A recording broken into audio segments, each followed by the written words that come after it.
Hey guys, Eagles here. Just want to do an update video on the Bazooka and how it's been coming along.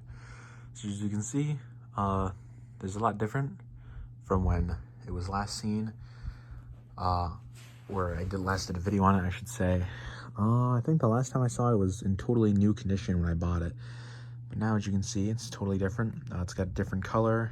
There's some aesthetically things that look different, and we'll go over that. So first thing is obviously the paint job. It's been painted a darker olive drab color. It also now has the correct early bar sight and correct elevation plate. I do kind of need to repaint the elevation plate. We also have an insulation band installed, as well as the brace being made of the correct gauge wire. The front one is still of the original size that it came with. It's just been repainted. And really the only thing left to do with this is to replace the grip, as well as get it to sim fire. So this is what it looks like totally. The sight right here, the bar sight is mounted on the airsoft bracket, and I have cardboard right there because it doesn't fit properly. So I did order an original optical sight off of eBay, and I will be taking the bracket from that and putting the bar sight on it, as it should fit on there, because I believe that's what this reproduction bar sight was made to fit those. So once we get that, that'll fit a lot better. It'll also be nice to have a bar sight for extreme late / immediate post-war, and also Korea if I so choose to do that. So that'll be cool. The bar sight is supposed to flip out like this, and obviously, you know, you can elevate it or whatever. But I've been having some trouble with it, but I'm sure once I get on the actual bracket that it will fit on properly, then I won't have trouble with it no more. Then yeah, like I said, it's the grip that I need to replace. Also, I did gut the airsoft internals. Let me put this down for a second. We'll get this to break in two.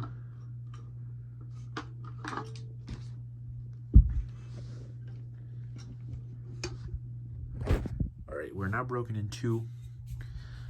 And as you can see, it is just a long tube now. The internals were taken out. They screw out, actually. So I screwed them all out. So if I so choose to install them again, I can. As well as this tube, there is a thing in the front right here.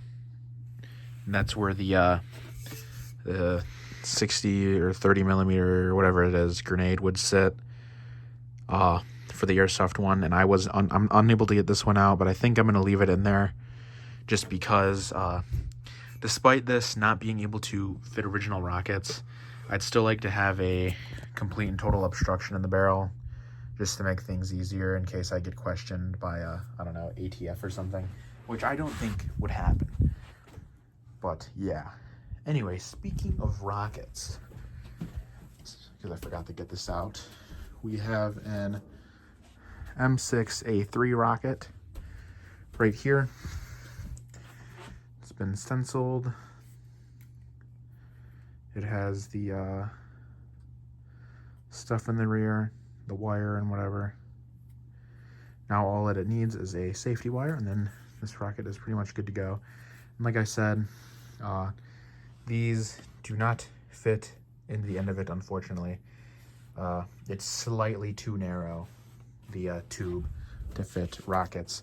And this one's 3D printed, by the way. I had a friend 3D print me that. And yeah, I know the stencil's kind of shit, but it's whatever. I might clean it up at some point.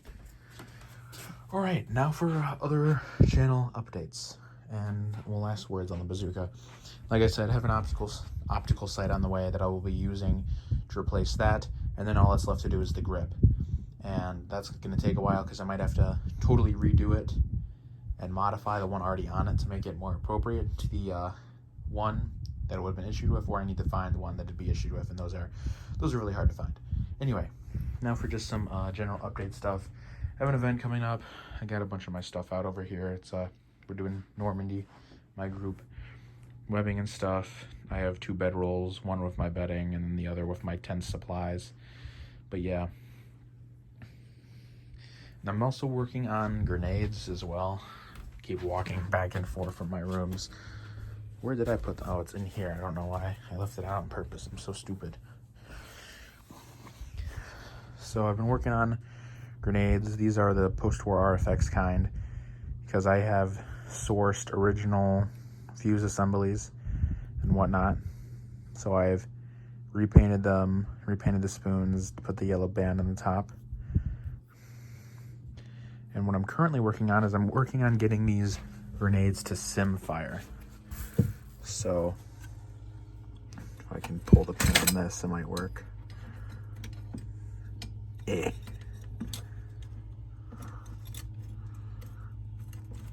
It's hard to pull the pin with one hand. Hold on, give me a second. Let me pull the pin.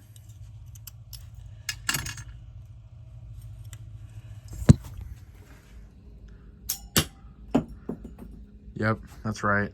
I have the spring thingies or whatever they're called, the spring kits installed. I bought some, well actually, that fuse and spoon or whatever that I had just now already had one installed and I never realized it. But I took the one that was on there and I put it on to the pineapple right there because those kits fit the World War II ones. So what I'm working on right now is getting this to be able to sim fire. And it'll basically do almost the same thing that it would do, you know.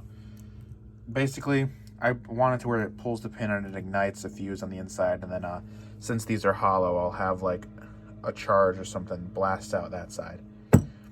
Once I get that figured out, I'll show you guys what it looks like. Maybe not how to do it, but what it looks like. So we'll see. And I'm also kind of working on maybe getting these Vietnam grenades as they should, as I believe that's an original one, but I'm not too sure. But here's another spoon assembly. This one doesn't have, actually, never mind, it does have one of the spring kits in it. This is the later fuse that had a shorter burn time. And then I have this and another one that I've just done no work to that need to get worked on. But yeah, anyway, that's pretty much all for the channel update and Bazooka update. So yeah, if you guys have any questions, want to see anything, let me know.